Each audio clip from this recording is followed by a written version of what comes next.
Language may not be suitable for young audiences. Parental guidance is advised.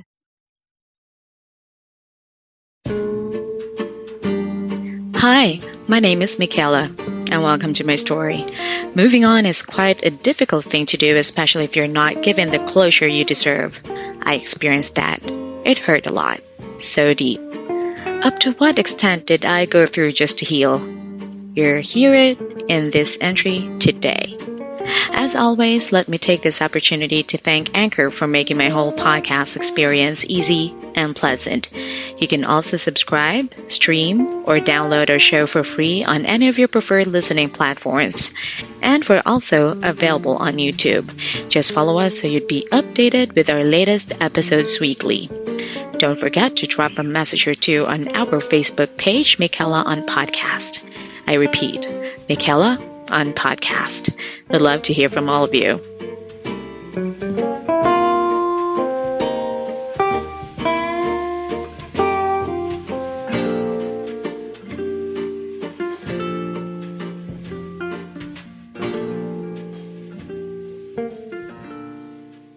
Episode 25, The Element of Moving On, October 21st, 2009.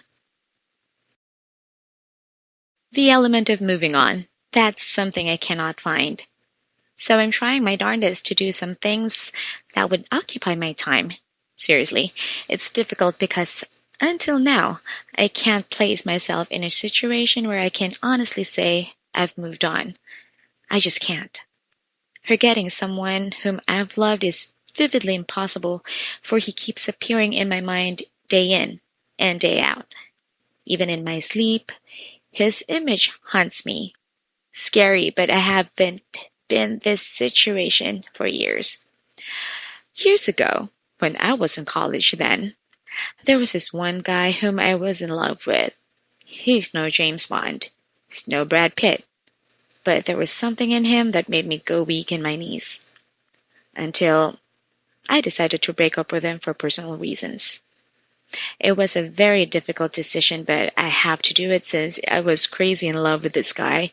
I did not want my feelings to get in the way of my studying. I cried for years.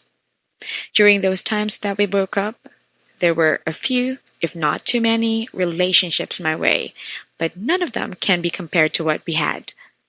It was a love-hate sort of thing which worked very much okay with us then.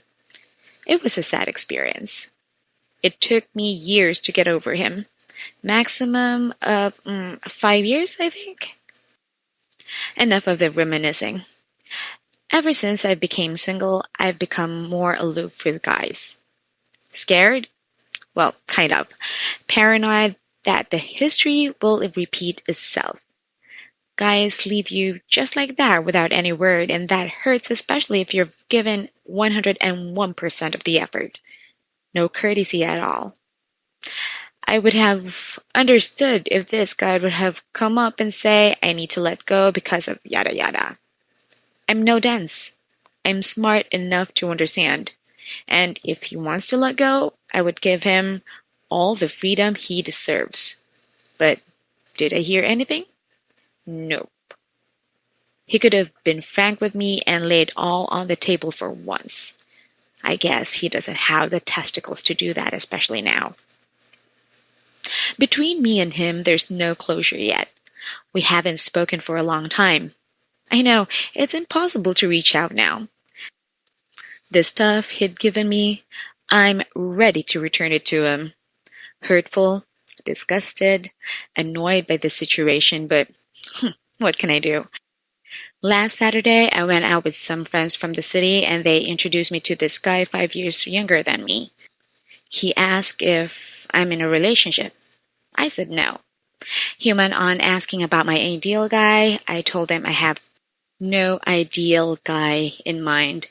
He continued asking if there are any suitors. I replied yes, but added that I rejected each suitor because I'm better off without any relationships as of yet.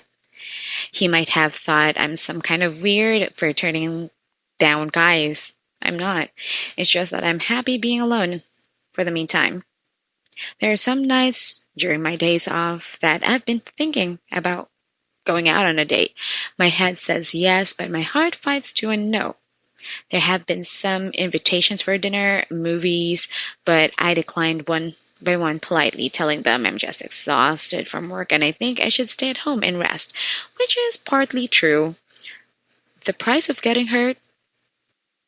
I have to change my perfume, fashion, eating habits, music, basically my lifestyle overall.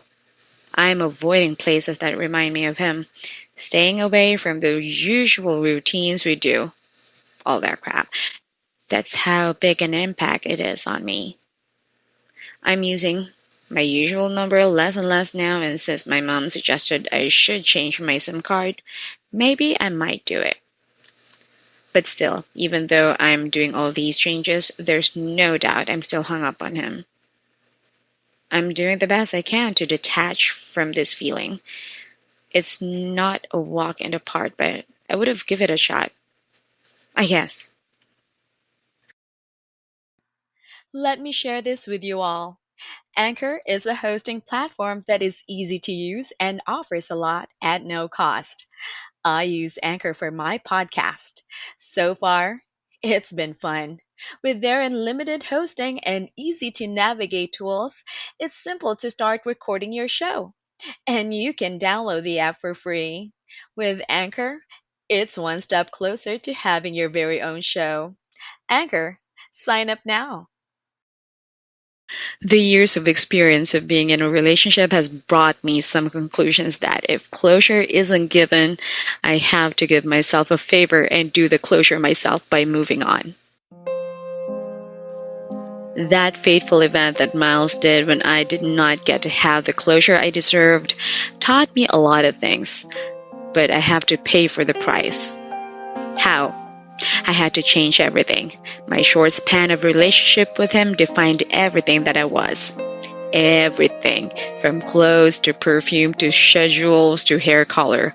There was a lot to take and a lot of process I had to go through. It was admittedly hurting and being disrespectful that he did not have the balls to even say that it's over in person. Back then, it was a big deal for me. Why?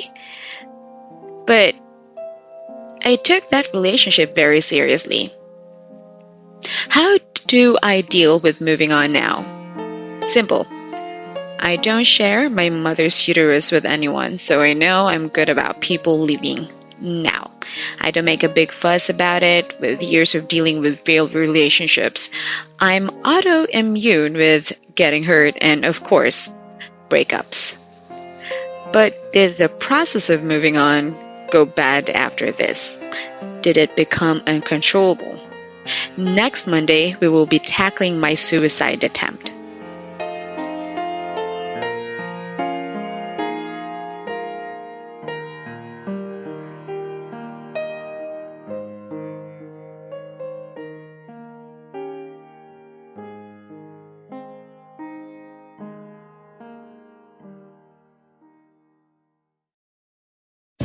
That ends this week's entry. Be sure to tune in every Monday for new episodes. MEKHAELA is produced by me with Jabs for the sound and Monique for the artwork. Join me again next week, only here in MEKHAELA.